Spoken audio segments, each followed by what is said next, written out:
Hello అండి. ఈరోజైతే నేను కేక్ చేస్తున్నాను. అది మా విక్కీ కోసము. కేక్ అయితే చాలా బాగా వచ్చింది. మనం ఇంట్లోనే మైదా యూజ్ చేయకుండా, షుగర్ యూజ్ చేయకుండా పిల్లలకి హెల్తీగా కేక్ అనేది మనం చేసి పెట్టేయచ్చు. చాలా బాగా వచ్చింది. చూసారా మా బాబు ఎంత ఇష్టంగా తింటున్నారో. మీరు కూడా ఇలాగే చేయొచ్చు. ఎలా చేద్దామో రెసిపీలోకి వెళ్ళిపోదాం. చిన్న టీ గ్లాస్లో కొంచెంగా రవ్వ తీసుకున్నాను. అందులోనే కొంచెంగా పాలు పోసి ఇట్లా కలిపి పక్కన పెట్టేసుకున్నాను. పక్కన పెట్టేసుకొని తర్వాత ఒక మిక్సీ జార్లో ఒక్క ఎగ్ తీసుకున్నాను. నేను కొంచెంగా తీసుకున్నాను కాబట్టి ఒక ఎగ్ సరిపోతుంది. నా దగ్గర బీటర్ లేదు, సో అందుకని మొత్తం మిక్సీ జార్లోనే తీసుకుంటున్నాను. నేను ఎంతైతే రవ్వ తీసుకున్నానో సేమ్ అదే గ్లాస్తో బెల్లం కూడా తీసుకున్నాను. అది కొంచెం కొంచెంగా వేసుకొని ఇలా బాగా మెత్తగా టైం పడుతుంది, మెత్తగా మనం గ్రైండ్ చేసుకోవాలి. నెక్స్ట్ వచ్చి నేను బటర్ మెల్ట్ చేసి కొంచెంగా తీసుకున్నాను. అలాగే కొంచెంగా గీ తీసుకున్నాను, నెయ్యి తీసుకొని రెండు మొత్తం మనం మిక్సీ జార్లో వేసేసుకోవాలి. అలాగే కొంచెంగా సాల్ట్ టేస్ట్ కోసము ఇట్లా మెత్తగా మిక్సీ పట్టేసుకోవాలి.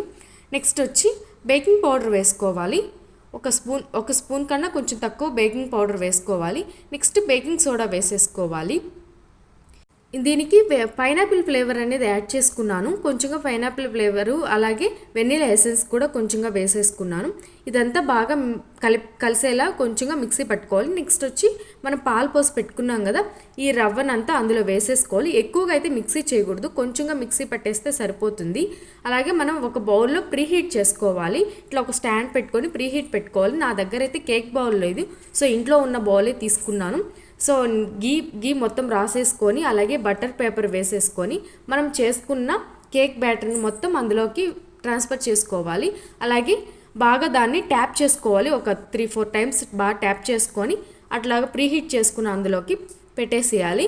ఇట్లా పెట్టేసి పైన ఏదైనా బరువు ఉన్నది పెట్టేసుకుంటే మనకి బేక్ అయిపోతుంది. నాకైతే 40 మినిట్స్ పట్టింది. 40 మినిట్స్లో పర్ఫెక్ట్గా బేక్ అయిపోయింది. చూసారా, కత్తి పెట్టి అలా తీస్తుంటే అసలు ఏం అతుక్కోకుండా నీట్గా వచ్చింది. ఇది చల్లారిన తర్వాతనే మనం కట్ చేసుకోవాలి. బాగా కూల్ అయిపోవాలి, అప్పుడే మనం దీన్ని బయటికి తీసేసేయాలి. టేస్ట్ అయితే చాలా బాగుంది. మీరు కూడా ఒకసారి ఇలానే ట్రై చేయండి. ఇప్పుడు ఎలాగో ఇంట్లో పిల్లలు ఉంటున్నారు కాబట్టి చాలా బాగా యూజ్ అవుతుంది. Thanks for watching.